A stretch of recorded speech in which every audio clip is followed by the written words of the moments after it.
ஒரு காடு. அங்கே புத்தர் அவர் பாட்டுக்கு நடந்து போய்கிட்டே இருக்கிறார். அவருக்கு பின்னாடி ஒரு குரங்கு, அதுவும் தொடர்ந்து வந்துக்கிட்டே இருக்குது. புத்தர் திரும்பி பார்த்தார். குரங்கு அப்படியே குதித்து உயர எழும்பி ஒரு கிளையில் போய் உக்காந்துது. ஏன் இப்படி பண்ணுறேன்னு கேட்டார் புத்தர். என்னை சாதாரணமாக நினைக்க வேணாம், நான் மகாமந்தி, என்னால் எல்லாம் முடியும், முடியாதுங்கிற வார்த்தையே என்னுடைய அகராதியில் கிடையாது, என்ன வேணும்னாலும் செய்வேன் அப்படின்னுது. அப்படின்னா ஒரு பந்தயம் வச்சுக்கலாமான்னாரு இவர். ஓ வச்சுக்கலாமேன்னுது. வேற ஒன்றும் இல்லை, இப்போ நீ மேலே எழும்பி அந்த கிளையில் உட்காந்தது மாதிரி அங்கேருந்து தாவி என் உள்ளங்கையில் உட்காரணும், அவ்வளவுதான் அப்படின்னார். அப்படி உட்காந்துட்டா என்ன பரிசு அப்படின்னு கேட்டது அது. சொர்க்கத்தில் இருக்கிற மாமன்னன் மரகத சக்கரவர்த்தியை என்னோட இருக்கும்படியாக கூப்பிட்டுக்கிறேன். அந்த சமயத்தில் அவருடைய அரியணை அங்கே காலியாயிடும், நீ அதில் போய் உட்காந்துக்கலாம். பந்தயத்தில் தோத்துட்டா ஒரு கல்ப காலம் இந்த பூமியில் வாழ வேண்டியிருக்கும், அதுக்கு பிறகு தான் என்கிட்ட வர முடியும், என்ன சொல்கிற அப்படின்னார். குரங்குக்கு தாவறது ஒரு பெரிய காரியமா? இது எனக்கு ரொம்ப சாதாரண விஷயம், என்ன இப்போவே தாவட்டுமா அப்படின்னுது. சரின்னு சொல்லி உள்ளங்கையை நீட்டினார். அவருடைய கை தாமரை இலை அளவுக்கு அப்படியே விரிஞ்சுது.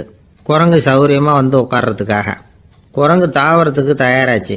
அதுக்கு முன்னாடி ஒரு சின்ன யோசனை அதுக்கு. இந்த கிளையிலேருந்து அந்த கைக்கு தாவறது எனக்கு ரொம்ப அற்பமான ஒரு வேலை, இது ரொம்ப சாதாரணம், என்னுடைய கௌரவத்துக்கு இது சரியாக இருக்காது. அதனால் நான் என்ன பண்ண போகிறேன்னா, இங்கேருந்து கிளையிலேருந்து அப்படியே உயர எழும்ப போகிறேன். எழும்பி மேல் உலகம் போய் அங்கே ஒரு சுற்றி விட்டு அதுக்கப்புறம் அங்கேருந்து நேராக இந்த கையில் உட்கார போகிறேன் அப்படின்னு நினச்சது. என்ன யோசிக்கிற அப்படின்னார் புத்தர். ஒன்றும் இல்லை, இந்த பாயிரம் பார் அப்படின்னு சொல்லி தாவி உயர போயிட்டுது. கொஞ்ச நேரத்தில் வான உலகத்துக்கே போய் சேர்ந்துட்டுது. அங்கே போய் பார்த்தா அங்கே ஒரு 5 பளிங்கு தூண்கள் இளம் சிவப்பு நிறத்தில் நின்றுக்கிட்டு இருக்குது. குரங்கு நினச்சிக்கிட்டுது, புத்தர்கிட்ட போய் இந்த பளிங்கு தூண்களை பார்த்தோம்னு சொன்னால் அப்படியே திகைச்சு போயிடுவார், இந்த தூணில் ஏதாவது அடையாளம் செஞ்சுட்டு போகணும் அப்படின்னு அந்த இடத்துல மிதந்துக்கிட்டே நினச்சிது. உடனே ஒரு தூணில் எழுதிச்சு. என்ன எழுதிச்சுன்னா, ஒரு மகா ஞானி இங்கே வந்துட்டு போகிறார் அப்படின்னு எழுதிச்சு. எழுதிவிட்டு அப்படியே கீழே தாவி புத்தரோட உள்ளங்கையில் உட்காந்துது. எப்படி பார்த்தீங்களா என்னுடைய வேலை? வான உலகத்துக்கே போய் அங்கே இருக்கிற 5 பளிங்கு தூண்களை பார்த்துட்டு அதில் நான் வந்த விவரத்தை எழுதி வச்சுட்டு அதுக்கப்புறம் இங்கே வந்திருக்கிறேன் அப்படின்னுது ரொம்ப பெருமையாக. அப்படியா அப்படின்னார் புத்தர். ஆமாம், சந்தேகமாக இருந்தால் வாங்க, அழைச்சிட்டு போய் காட்டுறேன் அப்படின்னு அந்த குரங்கு. அதுக்கு தேவையில்லை, அப்படியே கொஞ்சம் கீழே குனிஞ்சு பார்த்து தெரியும் அப்படின்னார் புத்தர். அங்கே பார்த்தா புத்தரோட உள்ளங்கை தெரிஞ்சுது. நல்லா ஒத்து பார்த்துது.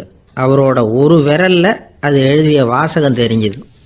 குரங்கு யோசனை பண்ணிச்சு, அப்படின்னா வானத்தில் நான் பார்த்தது புத்தரோட விரல்களா அப்படின்னு யோசிச்சுது. இதை புரிஞ்சுக்கிட்ட உடனே அந்த குரங்கோட கர்வம் அழிஞ்சு போச்சான். நம்ம மனசு தான் இந்த குரங்கு. மனம்ங்கிறதும் ஆணவம்ங்கிறதும் ஒரு நாணயத்தின் 2 பக்கங்கள். மனம் உள்ளவரை ஆணவமும் இருக்கும். மனம் அழிஞ்சாதான் ஆணவம் அழியும். மனம் அழிய வேண்டும் அப்படின்னு பெரியவங்க சொல்கிறது இந்த அர்த்தத்தில் தான். நம்ம ஆளுங்க சவால் விடுறதெல்லாம் வேறு மாதிரி. ஒருத்தன் ஒரு வாய்க்காலை தாண்டுறேன்னு பந்தயம் கட்டி தாண்ட முடியாமல் வாய்க்காலில் விழுந்து காலை உடச்சிக்கிட்டு கட்டு போட்டுக்கிட்டு வந்தான். ஏண்டா அப்படின்னு கேட்டாங்க. நான் பந்தயம் கட்டின நேரம் சரியில்லை அப்படின்னா. எப்படிறான்னு கேட்டிருக்காங்க. வாய்க்காலில் தண்ணி இருக்கிற நேரமாக பார்த்து பந்தயம் கட்டியிருக்கணும் அப்படின்னா. திபேத் நாட்டில் புத்த மடாலயங்கள் நிறைய உண்டு. அதுக்கு ஒரு தலைமையகமும் உண்டு. அது இந்த திபேத் தலைநகரம் லாசாவில் இருக்குது. ரொம்ப காலத்துக்கு அப்பால் அதை பற்றிலாம் நிறைய விவரங்கள் எழுதி வச்சிருக்கிறாங்க. அது இப்போவும் நமக்கு கிடைக்குது. அதாவது ரொம்ப தூரத்துக்கு அந்தாண்ட மலைகளுக்கு நடுவில் ஒரு கிளை மடாலயம். அந்த மடத்தின் தலைவருக்கு வயசாயிட்டு தான். அதனால் தலைமை பொறுப்பை வேற ஒருத்தர்கிட்ட ஒப்படைக்கலாம் அப்படின்னு முடிவு பண்ணாராம். உடனே ஒரு லாமாவை கூப்பிட்டார். அவர் மூலமாக தலைமை மடாலயத்துக்கு செய்தி அனுப்புனார், பொருத்தமான வாரிசு ஒருத்தரை அனுப்பி வைக்கும்படியாக.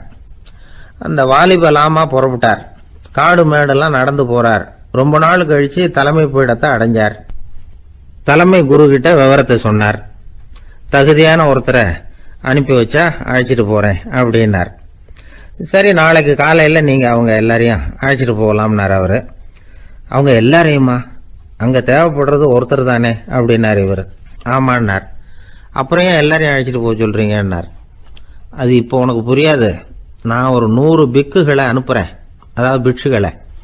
அவ்வளவு பேரையும் அங்கே வச்சு சமாளிக்க முடியாது அப்படின்னாரு இவர்.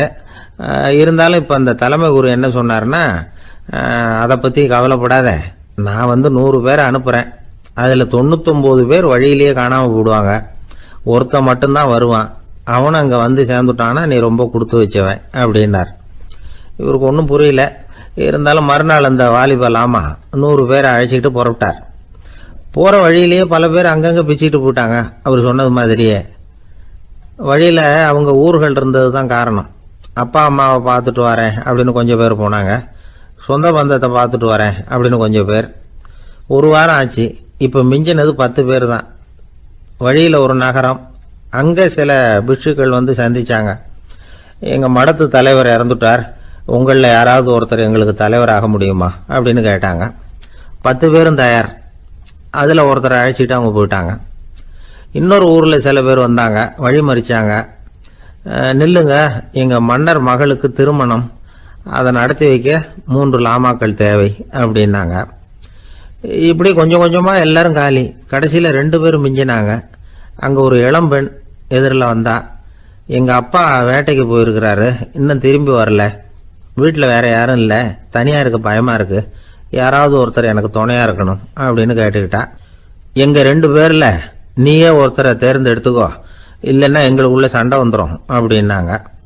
இப்போ மிஞ்சினவர் ஒருத்தர், அவருக்கும் ஒரு சோதனை வந்தது. ஒரு தர்க்கவாதி எதிரில் வந்தான், உன்னோட வாதம் பண்ணணும்னா. இவனோட வாதம் பண்ணுறேன், அது முடிய ரொம்ப காலம் ஆகலாம், தர்க்கத்தில் நான் ஜெயிச்சா அங்கே வரேன், இல்லைன்னா இவருடைய சீடனை ஆயிடுவேன் அப்படின்னார் அவர். கடைசியாக அழைக்க வந்த வாலிபலாமா மட்டும் வெறும் கையோடு திரும்பி போனார். அங்கே இருந்த வயசான மடாதிபதி கேட்டார், எத்தனை பேர் அங்கேருந்து புறப்பட்டீங்கன்னார். என்னையும் சேர்த்து 101ன்னார் அவர். நல்லது, நீயாவது திரும்பி வந்திய, அதுதான் எனக்கு போதும், ஏன்னா நீ தான் எனக்கு உண்மையான வாரிசு, அந்த 100 பேரில் யாரும் வரமாட்டாங்க அப்படின்னார் அவர். ஏன்னா அவருக்கு தெரியும் இவர் ஒருத்தர் தான் திரும்பி வருவாருங்கிறது. திபேத்தில் ஒரு பழங்கால பழமொழி உண்டாம், 100 பேர் செல்லலாம், எப்பொழுதாவது ஒருவன் அபூர்வமாக அடைய வேண்டிய இடத்தை அடைவான். இதுதான் அந்த பழமொழி. ஒரு உன்னதமான இலக்கை அடையணும்னா அது அவ்வளவு சுலபமான காரியம் இல்லை. இந்த காலத்து மடாலயம் ஒன்று, அதில் ஒரு தலைவர், அவருக்கு வயசாயிட்டுது, தனக்கு ஒரு வாரிசை நியமிக்கணும் அப்படின்னு ஆசைப்பட்டார். ரொம்ப கஷ்டப்பட்டு ஒருத்தரை பிடிச்சார், தனக்கு வாரிசா நியமிச்சுட்டு அவர் சமாதி ஆயிட்டார். புதுசாக பொறுப்பேற்றுக்கிட்டவர் அப்படியே உட்காந்துருந்தார். அவரை தேடிட்டு பத்திரிகை நிருபர்கள்லாம் வந்தாங்க, கேட்டாங்க. அவர் உங்கள் பொறுப்பில் வந்து அவர் பெரியவர் விட்டுட்டு போன இது எவ்வளவு சுமாராக தேரும், எவ்வளவு விட்டுட்டு போனார் அப்படின்னு கேட்டிருக்கிறாங்க. அது என்ன ஒரு 50 லட்சம் இருக்கும் அப்படின்னாராம். அவ்வளவும் பணமா அப்படின்னு கேட்டிருக்காங்க. இல்லைங்க, கடன் அப்படின்னாராம் இவர். ஒரு ஊரில் ஒரு ஞானி இருக்கிறார், ரொம்ப பெரிய ஞானி, ரொம்ப வயசாயிட்டுது. கடைசி காலத்தில் அவர்கிட்ட சில பேர் வந்தாங்க, உங்கள் குரு யார் அப்படின்னு கேட்டாங்க. அவர் நிமிர்ந்து பார்த்தார். எனக்கு ஆயிரக்கணக்கான குருமார்கள் உண்டு, அவங்க பேரெல்லாம் சொல்லணும்னா இந்த காலம் பத்தாது, ஆனால் முக்கியமான ஒரு 3 பேரை பற்றி மட்டும் உங்களுக்கு சொல்கிறேன் அப்படின்னாராம். அப்புறம் சொன்னார், அந்த 3 பேரில் ஒருத்தன் ஒரு திருடன். ஒரு சமயம் ஒரு பாலைவனம் வழியாக நான் போய்கிட்டு இருந்தேன். அப்போது வழி தவறி போய் ஒரு கிராமத்துக்கு போயிட்டேன். அது இருட்டு நேரம், நடு ராத்திரி, ஊரே உறங்கி போச்சு. அந்த நேரத்தில் ஒரு ஆள் மட்டும் ஒரு வீட்டு சுவத்தில் ஏதோ பண்ணி உள்ளே நுழையிறதுக்கு முயற்சி பண்ணிகிட்டு இருக்கிறான். அவங்கிட்ட போய் நான் இன்னைக்கு இங்கே எங்கே தங்க முடியும் அப்படின்னு கேட்டேன். அதுக்கு அவன், இந்த ராத்திரி வேளையில் அது ரொம்ப சிரமம், ஒரு திருடனோட உங்களால் தங்க முடியும்னா நீங்கள் என்னோட தங்கலாம் அப்படின்னா. நான் அவங்க கூட 1 மாதம் தங்கியிருந்தேன். ஒவ்வொரு நாள் ராத்திரியும் இப்போ நான் என்னுடைய வேலைக்கு போகிறேன், நீங்கள் ஓய்வு எடுத்துக்கோங்க அப்படின்னு சொல்லிவிட்டு போவான். அவன் திரும்பி வந்த உடனே உனக்கு ஏதாவது கிடைச்சிதான்னு நான் கேட்பேன். அதுக்கு அவன், இன்னைக்கு ராத்திரி ஒன்றும் இல்லை, நாளைக்கு மறுபடியும் முயற்சி பண்ணுவேன் அப்படின்பா. எப்பவும் அவன் நம்பிக்கை இழந்ததே கிடையாது, எப்பவும் சந்தோஷமாகவே இருப்பான். நானும் ரொம்ப காலமாக தியானம் பண்ணிக்கிட்டே இருந்தேன், ஒன்றுமே நடக்கலை. ஆனால் நான் என்ன பண்ணேன் தெரியுமா, மனசு வருத்தப்படும், நம்பிக்கை இழந்துருவேன். அப்போல்லாம் அந்த திருடனுடைய விடாமுயற்சி தான் ஞாபகத்துக்கு வரும். அதனால் அந்த திருடன் எனக்கு ஒரு குரு. என்னுடைய 2வது குரு யாருன்னா அது ஒரு நாய். இது எப்படின்னா, ஒரு சமயம் எனக்கு ரொம்ப தாகமாக இருந்தது. ஒரு நதியை நோக்கி போயிட்டு இருந்தேன். அப்போ ஒரு நாயும் வந்தது. அதுக்கும் தாகம். ஓடி வந்து ஆற்றை பார்த்தது. அதோட நிழல் வந்து ஆற்றுல தெரிஞ்சுது. அதை பார்த்ததும் பயந்துட்டுது அது. அதாவது அது தன்னுடைய சொந்த உருவத்தையே கண்டு பயந்தது. அதை பார்த்து குறைக்குது, திரும்பி ஓடிச்சு. ஆனால் அதுக்கு தாகம் அதிகமாக இருந்ததுனால அது மறுபடியும் திரும்பி வந்தது. பார்த்தா மறுபடியும் தண்ணியில் நாயோட உருவம் தெரியுது.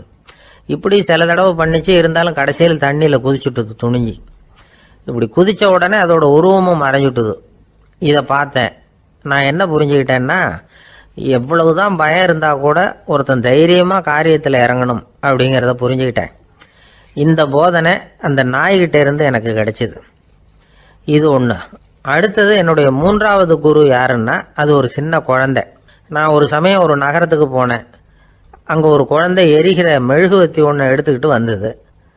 நான் அந்த குழந்தைய பார்த்து வேடிக்கையாக கேட்டேன், ஏன் பாப்பா இந்த மெழுகுவத்தியை நீயாவே கொளுத்துனியா அப்படின்னு கேட்டேன். ஆமான்னுது அந்த குழந்தை. சரி, இந்த மெழுகுவத்தி முன்னாடி எரியாமல் இருந்தது, இப்போ எரியுது.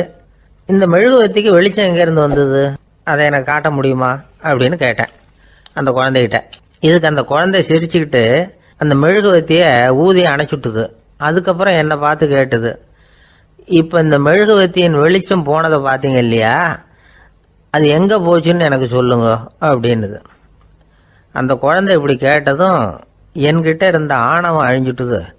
நான் படித்ததெல்லாம் அந்த வினாடியில் சுக்கு நூறாக போயிட்டுது. என்னுடைய முட்டாள்தனத்தை நான் உணர்ந்தேன் அப்படின்னு இவ்வளவும் அந்த ஞானி விவரமாக சொன்னாராம். அதனால் நாம் இன்னார்கிட்டே இருந்து தான் இதை கற்றுக்கணுங்கிறது இல்லை, யாருக்கிட்டே இருந்தும் எதையும் கற்றுக்கலாம்.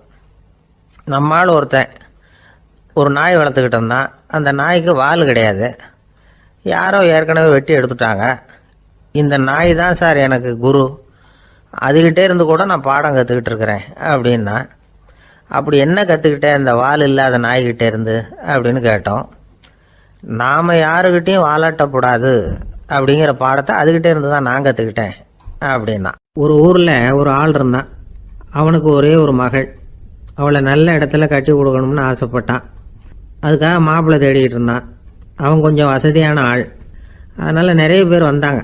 இருந்தாலும் ஒரு நல்ல குணமுள்ள மாப்பிள்ளையாக இருக்கணும் அவன் எதிர்பார்த்தான். அப்படி இருக்கணும்னு தொடர்ந்து முயற்சி பண்ணான். கடைசியாக ஒரு 3 பேர் கிடைச்சாங்க. அந்த 3 பேரில் யாரை தேர்ந்தெடுக்கிறது, இதுதான் அவனுக்கு வந்த குழப்பம். இந்த நிலைமையில் ஒரு பெரியவரை தேடி போனான். அவர்கிட்ட தன்னுடைய பிரச்சனையை சொன்னான். அவர் கொஞ்சம் யோசனை பண்ணார். அதுக்கப்புறம் 3 பேரையும் கூப்பிட்டார். இதை பாருங்கப்பா, உங்கள் 3 பேருக்கும் 3 மாத கால அவகாசம் தர்றேன். நீங்கள் இப்போ போகலாம். 3 மாதம் கழித்து திரும்பி வரலாம். அப்படி வரும்பொழுது இந்த 3 மாத காலத்தில் நீங்கள் செஞ்ச நல்ல காரியம் ஏதாவது ஒன்று சொல்லணும். அதை வச்சு உங்களில் ஒருத்தரை நாங்கள் தேர்ந்தெடுத்துக்கிறோம் அப்படின்னு சொன்னாராம். 3 பேரும் சரின்னு சொல்லிவிட்டு திரும்பி போயிட்டாங்க. 3 மாதம் ஆச்சு. அதுக்கப்புறம் ஒரு நாள் திரும்பி வந்தாங்க. அவர் அவங்கள கூப்பிட்டு உட்கார வச்சார். அப்புறம் கேட்டார், இப்போ சொல்லுங்கள், இந்த 3 மாத காலத்தில் நீங்கள் செஞ்சுருக்கிற ஏதாவது ஒரு நல்ல காரியத்தை சொல்லுங்க அப்படின்னார். முதல்ல ஒருத்தன் எழுந்திரிச்சு நின்னான். ஐயா, எங்கள் அப்பா இறந்த பிறகு அவரோட கணக்கு வழக்குகளை எடுத்து பார்த்துக்கிட்டு இருந்தேன். அவர் ஒரு வியாபாரிகிட்ட 10,000 ரூபா கடன் வாங்கியிருக்கிறதாக எழுதியிருந்தார். அந்த வியாபாரியும் இப்போ உயிரோடு இல்லை. இருந்தாலும் அந்த வியாபாரியோட மகனை தேடி கண்டுபிடிச்சேன். கணக்கு புத்தகத்தை காட்டினேன். எங்கள் அப்பா உங்கள் அப்பா கிட்ட 10,000 ரூபா கடன் வாங்கியிருக்கிறதாக இதை எழுதியிருக்கிறார். அதனால் அதை திருப்பி கொடுக்கறதுக்காக வந்திருக்கிறேன். இந்தாங்க அந்த பணம் அப்படின்னு சொல்லி கொடுத்துட்டு வந்துட்டேன் அப்படின்னு நானும். இதை பெரியவர் கவனமாக கேட்டுக்கிட்டார். அதுக்கப்புறம் 2வது இளைஞன் எழுந்திரிச்சான். ஐயா, நான் போன மாதம் ஒரு நாள் ராத்திரி வேளையில் ஒரு காட்டுப்பாதை வழியாக எங்கள் ஊருக்கு போய்கிட்டு இருந்தேன். அந்த சமயத்தில் அந்த வழியாக வந்துக்கிட்டு இருந்த ஒரு வழிப்போக்கர்கிட்ட 4-5 திருடர்கள் வம்பு வளர்த்து அவர்கிட்ட இருந்த பொருளை எல்லாம் கொள்ளையடிச்சிக்கிட்டு இருந்தாங்க. நான் உடனே ஒரு குச்சியை எடுத்துகிட்டு ஓடினேன். அந்த திருடர்களை அடித்து விரட்டினேன். பொருளை எல்லாம் மீட்டு அந்த வழிப்போக்கர்கிட்ட ஒப்படைச்சேன். அவரை பத்திரமா அழைச்சிட்டு போய் அவர் வீட்டில் விட்டுட்டு வந்தேன் அப்படின்னு நானும். இதையும் பெரியவர் கவனமாக கேட்டுக்கிட்டார். அடுத்தபடியாக 3வது இளைஞன் எழுந்திரிச்சான். ஐயா, போன மாதம் ஒரு நாள் நான் ஒரு மலைப்பாதை வழியாக போய்கிட்டு இருந்தேன். மலைப்பாதை விளிம்பில் ஒரு மதகு கட்டை, அது மேலே ஒரு ஆள் படுத்து தூங்கிட்டு இருந்தான்.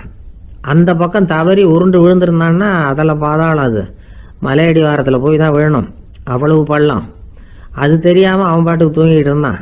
நான் உடனே அவன்கிட்ட ஓடி போய் குனிஞ்சு அவன் முகத்தை பார்த்தேன். அப்போ தான் புரிஞ்சுது, அவன் ஏற்கனவே எனக்கு தெரியும். அவனை எனக்கு நிறைய கெடுதல் பண்ணியிருக்கிறான், இடைஞ்சல் கொடுத்தவன். இருந்தாலும் ஐயோ பாவம்னு நினச்சி அவனை எழுப்பி பாதுகாப்பாக வேற ஒரு இடத்துல படுக்க வச்சுட்டு வந்தேன் அப்படின்னானா. பெரியவர் இதையும் கேட்டுக்கிட்டார்.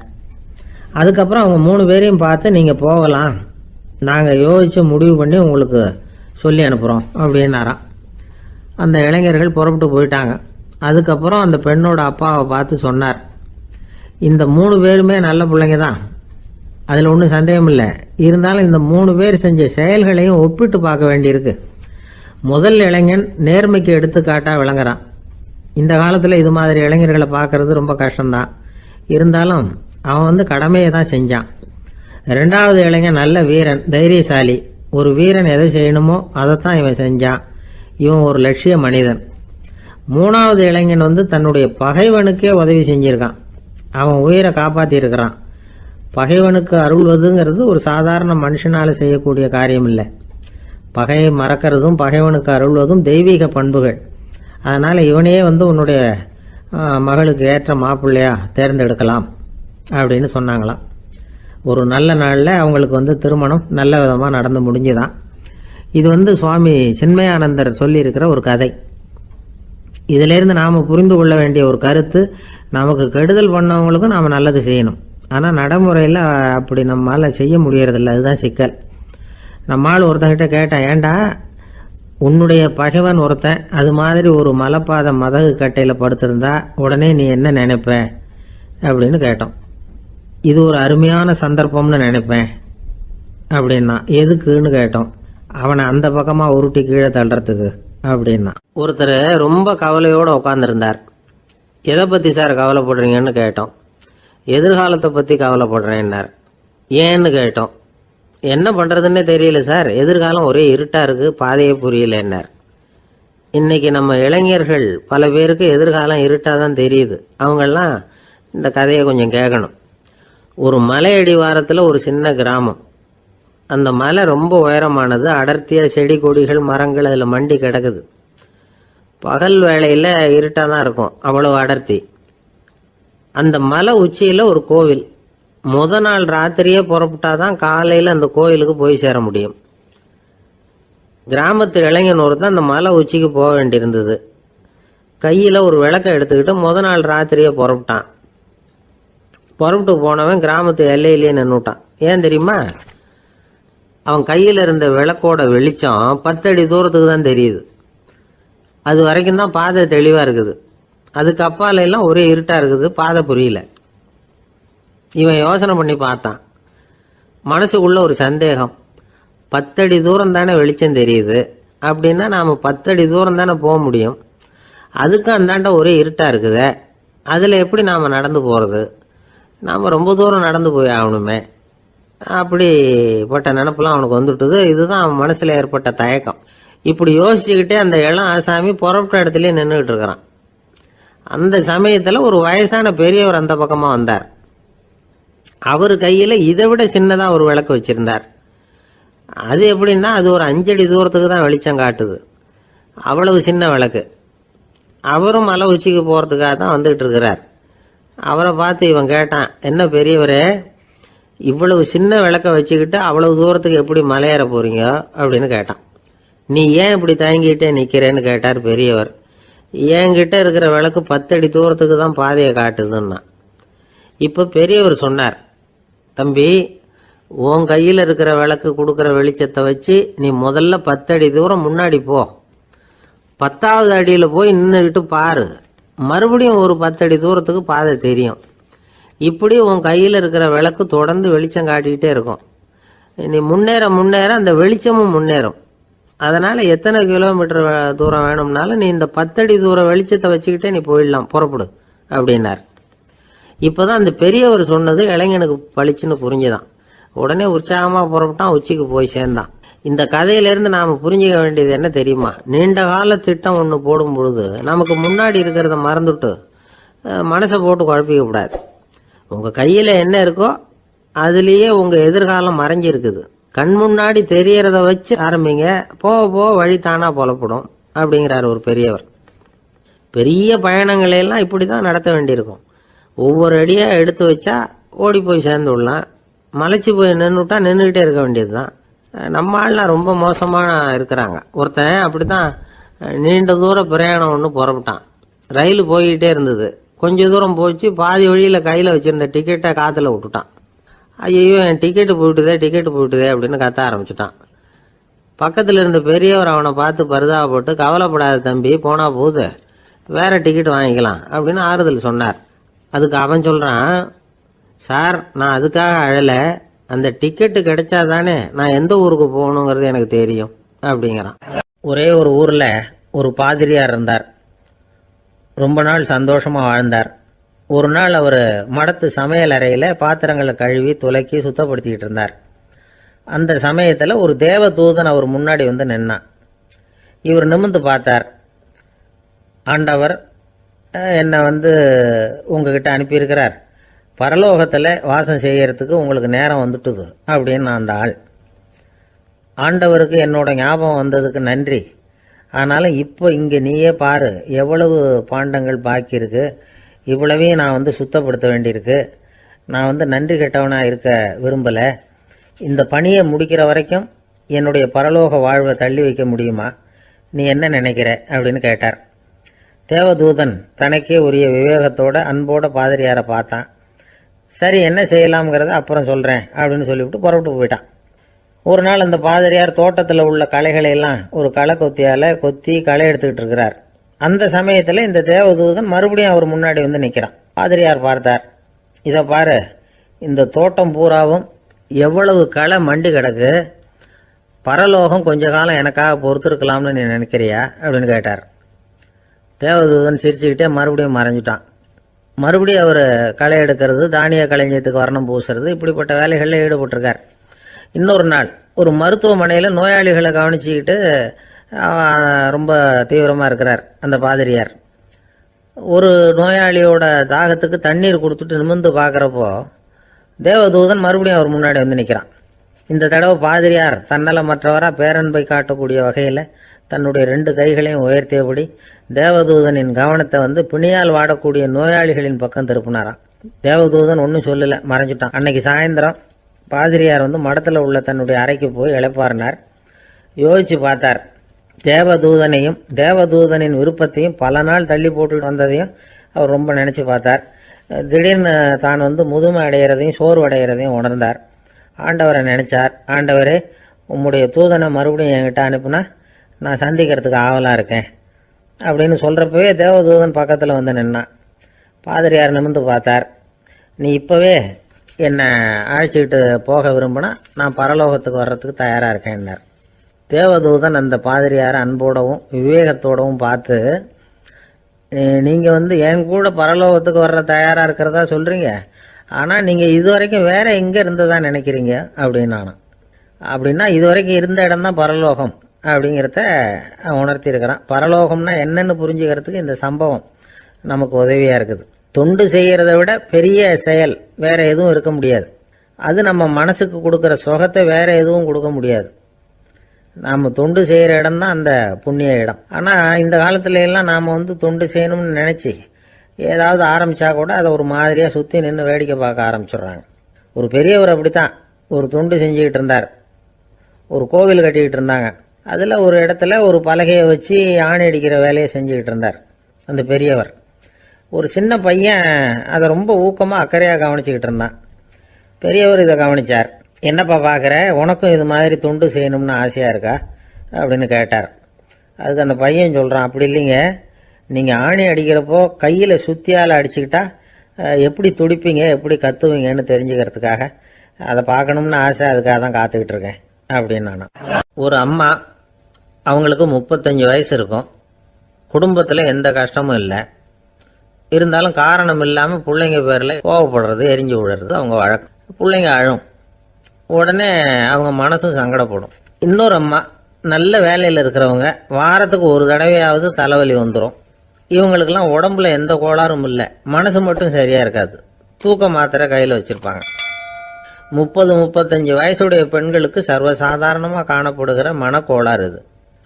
இதுக்கு பேர் மனவாட்டம், டிப்ரெஷன். மனமடிவு அப்படின்னு சொல்லலாம். இந்த நோய்க்கு அறிகுறி என்ன தெரியுமா? மனசில் வருத்தமான உணர்வு இருக்கும், அடிக்கடி அழலாம் போல தோணும். முன்னால எல்லாம் எந்தெந்த செயலில் ஆர்வம் இருந்ததோ அதெல்லாம் குறைஞ்சிரும், அல்லது சுத்தமாகவே ஆர்வம் இல்லாமல் போயிடும். சில பெண்கள் இளம் வயசில் பக்கத்தில் இருக்கிறவங்க கிட்ட கலகலப்பாக பேசுவாங்க, வீட்டை அலங்கரிக்கிறதுல ஆர்வம் இருக்கும். இப்போ அதுல எல்லாம் ஆர்வம் இல்லாமல் போயிடும். எந்த வேலை செஞ்சாலும் சீக்கிரம் களைப்பு அடைஞ்சுடுறது மாதிரி ஆகிடும்.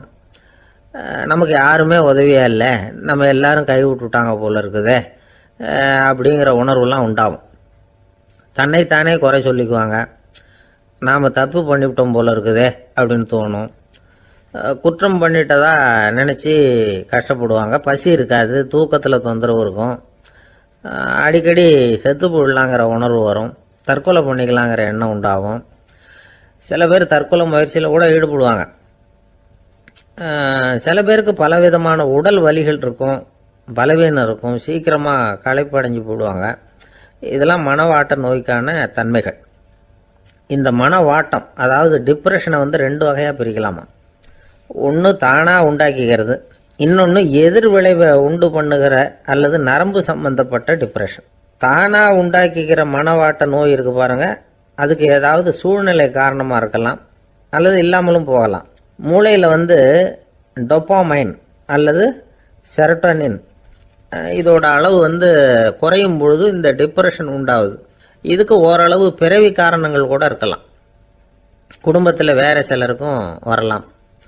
பாதிக்கப்பட்ட பெண்ணை பார்க்கறதுக்கு பலவீனமாக தெரியும், கடுமையான குற்ற உணர்வு இருக்கும், தனியாக இருக்கிறதுக்கு ஆசைப்படுவாங்க, நடு ராத்திரியில் எழுந்திரிச்சு உட்காந்து கஷ்டப்பட்டுக்கிட்டு இருப்பாங்க, கொடூரமான முறையில் தற்கொலை பண்ணிக்க முயற்சி பண்ணுவாங்க, தீ வச்சுக்கிறது, அமிலத்தை குடிக்கிறது, தூக்கில் தொங்குறது. இப்படி தானாக வரவழைச்சிக்கிற மனவாட்ட நோய் மறையக்கூடிய நோய். ஒரு தடவை வந்தால் 3லேருந்து 6 மாதம் வரைக்கும் நீடிக்கும். இடைப்பட்ட காலங்களில் நோயாளி இயல்பாக இருப்பார். எதிர் விளைவை உண்டு பண்ணுகிற அல்லது நரம்பு சம்பந்தப்பட்ட மனவாட்ட நோய் எப்படின்னா, கணவன் மனைவி மாமியார் மருமகள் இப்படிப்பட்ட உறவு முறை பிரச்சனைகள், தோல்விகள், எரிச்சல்கள், ஆபீஸ் பிரச்சனை, இப்படிப்பட்ட சூழ்நிலையால் உண்டாகிறது. எல்லாத்துக்கும் மருந்து இருக்குது, மார்க்கம் இருக்குது, கவலைப்பட வேண்டியதில்லை, தைரியமாக இருக்கணும். உளவியல் மருத்துவம் இதுக்கு ரொம்ப உபயோகமாக இருக்கும். சில பெண்களை பாருங்கள், அவங்க எதுக்கும் அலட்டிக்கிறது இல்லை. ஒரு அம்மா அப்படி தான் தன்னுடைய கணவனை அழைச்சிக்கிட்டு ஒரு மனநோய் மருத்துவர்கிட்ட வந்தாங்க. டாக்டர், எங்கள் வீட்டுக்காரர் திடீர்னு ஒரு மாதிரி ஆயிட்டார், வித்தியாசமாக நடந்துகிறார். எப்படின்னா, இவர் தன்னையே ஒரு ஒட்டடை பூச்சியாக நினச்சிக்கிட்டு இருக்கிறார். அப்படி நினச்சிக்கிட்டு தன்னுடைய தலையாலேயே வீட்டில் உள்ள ஒட்டடையெல்லாம் தொடச்சிக்கிட்டு இருக்கிறார் அப்படின்னாங்க. எவ்வளவு நாளாக அப்படி இருக்குதுன்னு கேட்டார் டாக்டர். 1 வாரமாக அப்படி இருக்குது அப்படின்னாங்க அந்த அம்மா. அப்படின்னா முன்னாடியே ஏன் அழைச்சிட்டு வரல அப்படின்னு கேட்டார் டாக்டர். வீடு பூரா சுத்தமாகட்டுமேனு பார்த்துக்கிட்டு இருந்தேன் டாக்டர் அப்படின்னாங்களாம் அந்த அம்மா. ஒரு நண்பர் யாருக்கோ ஃபோன் பண்ணிக்கிட்டு இருந்தார். அவர் பேசி முடிச்சதும் நான் அவரை பார்த்து, இப்போ ஃபோன் பண்ணீங்களே, அந்த ஃபோன் நம்பர் என்ன அப்படின்னு கேட்டேன். அவர் தலையை சொரிஞ்சுக்கிட்டார், ஞாபகம் வரலன்னார். சரி சார், அதை விடுங்க, உங்கள் மனைவி பேர் என்ன அப்படின்னு கேட்டேன். மாலதின்னார். என்ன சார் இது வேடிக்கை, கொஞ்ச நேரத்துக்கு முன்னாடி பேசின ஃபோன் நம்பர் மறந்து போச்சு, எப்போவோ கல்யாணம் பண்ணிக்கிட்ட மனைவி பேர் மறக்கலை, அதை கரெக்டாக சொல்லிவிட்டீங்களே அப்படின்னு கேட்டேன். அவர் என்ன ஒரு மாதிரியாக பார்த்தார். அவர் அப்படி என்னை பார்த்ததில் ஒன்றும் தப்பு இல்லை, ஏன்னா நாம் எல்லாருமே அப்படித்தானே, ஒரு குறிப்பிட்ட காரியத்துக்காக தொலைபேசியில் ஒருத்தட்ட பேசுகிறோம், அதுக்கப்புறம் அந்த எண் நமக்கு அனாவசியம், அதனால் மறந்துடுறோம். இதுக்கு பேர் தான் தற்காலிக ஞாபகம். ஆனால் மனைவி பேரை மறந்துட முடியுமா? முடியாது. அது அவசியமான ஒன்று. அடிக்கடி அந்த பேரை உபயோகப்படுத்துகிறோம், அதனாலேயும் அது முக்கியங்கிறதுனாலேயும் அதை மறக்கிறது இல்லை. இதுக்கு பேர் நிரந்தர ஞாபகம். சரி, இந்த தற்காலிக ஞாபகம், நிரந்தர ஞாபகம், இது 2 ஞாபக அளவுகளையும் கட்டுப்படுத்துறது எது அப்படின்னா, மூளைக்குள்ள நடக்கிற மின்சார நடவடிக்கைகள் தான். தற்காலிக ஞாபகம் ஒரு மின்னல் மாதிரி தோன்றி மறையுது. நிரந்தர ஞாபகம் ஒரு படிவம் போல மூளையில படிஞ்சுடுது. ஒரு சம்பவத்தின் பல பிரதிகள் மூளையில பல்வேறு பகுதிகளிலேயும் படியறதுனால ஒன்னு மறைஞ்சாலும் மறந்தாலும் இன்னொன்னு மறையறதில்ல. இப்படிப்பட்ட நிலைமையில தான் தொண்டையில இருக்கு, வாயில வரமாட்டேங்குது சார் அப்படிமா. ஒருத்தருக்கு எந்த துறையில ஆர்வமும் ஈடுபாடும் அதிகமோ அது சம்பந்தமான ஞாபக சக்தி அதிகமா இருக்கும். தொழிலை விரும்புகிற ஒரு டெலிபோன் ஆபரேட்டருக்கு எண்கள்லாம் நல்ல ஞாபகம் இருக்கும். அது மாதிரி கவிஞர்களுக்கு வார்த்தைகள் நல்ல ஞாபகத்தில் இருக்கும். இது ஒரு பக்கம் இருந்தாலும் ஒரு மூளை எண்களை விட எழுத்துக்களை விட படங்களை ரொம்ப சுலபமா ஞாபகத்தில் வச்சுக்குது. புரிஞ்சுக்கிற தன்மை, அனுபவம், புத்தி கூர்மை இது கூடி குறையிறத பொறுத்து ஞாபக சக்தியும் ஏறும் இறங்கும். இப்போ உதாரணத்துக்கு ஒரு பையனுக்கு படிச்சது எதுவும் ஞாபகத்தில் இல்லைன்னா அவன் அதை சரியா புரிஞ்சுக்கலன்னு அர்த்தம். இந்த மறதிங்கிறது எந்த சமயத்தில் ஒரு பிரச்சனை ஆகுது தெரியுமா? உங்களுக்கு வேண்டியப்பட்ட ஒருத்தரை ஞாயிற்றுக்கிழமை சாயந்தரம் சரியா 5 மணிக்கு கடற்கரைக்கு வர சொல்லிவிட்டு அந்த நேரத்தை மறந்துட்டா அது பரவாயில்ல, வர சொன்னதையே மறந்துட்டாதான் நிலைமை மோசம்னு அர்த்தம். இப்படி இருந்தா இது சிகிச்சை எடுத்துக்க வேண்டிய நிலைமைங்கிறத புரிஞ்சுக்கணும். ஆமா, இதுக்கும் மருந்து இருக்கு. ஆனா மூளை குறிப்பிட்ட அளவுக்கும் கீழே இயங்குறப்போ இன்னொன்னு சொல்லுவாங்க, இந்த நியூரோ டிரான்ஸ்மிட்டர் அப்படின்னு சொல்லுவாங்க. அப்படிங்கிற மூளை ரசாயனம் ரொம்பவும் குறைஞ்சு போறப்போ மட்டும்தான் உபயோகப்படும். டாக்டர் என்ன சொல்றாங்க தெரியுமா? மூளையை பொறுத்த வரைக்கும் அதுல ஞாபக சக்தி அதிகமா உள்ள மூளை, மறதி உள்ள மூளை அப்படின்னு ஒன்றும் கிடையாது அப்படிங்கிறாங்க. நினைவு வச்சுக்கிறதுக்கு பயிற்சி அளிக்கப்பட்ட மூளை, பயிற்சியற்ற மூளை அப்படின்னு வேணும்னா சொல்லலாம் அப்படின்னு சொல்றாங்க. அதனால நம்ம ஞாபக சக்திங்கிறது நம்ம கிட்ட இருக்கிற பயிற்சி, முயற்சி இதை பொறுத்து தான் அமையும். ஒருத்தர் ஒரு பென்சிலை எங்கேயோ வச்சுக்கிட்டு தேடிக்கிட்டு இருந்தார். அப்புறம் என்னமோ தீவிரமா யோசனை பண்ணி அதை ஞாபகப்படுத்தி பார்த்துக்கிட்டு இருந்தாராம். எதிரில் உட்கார்ந்து இருந்தவர் சொன்னார், பென்சிலை தானே தேடிட்டு இருக்கீங்க, அது உங்க வலது காதில் இருக்குது சார் அப்படின்னாராம் அவரு. இதுக்கு அவரு சொல்லியிருக்காரு, பென்சிலை வலது காதில் தான் வச்சிருக்கேங்கிறது எனக்கு நல்லா ஞாபகம் இருக்கு, ஆனா எது வலது காதுங்கிறது தான் மறந்து போச்சு அப்படின்னாராம். அவர் அதை தான் யோசிச்சுட்டு இருந்திருக்கிறார்.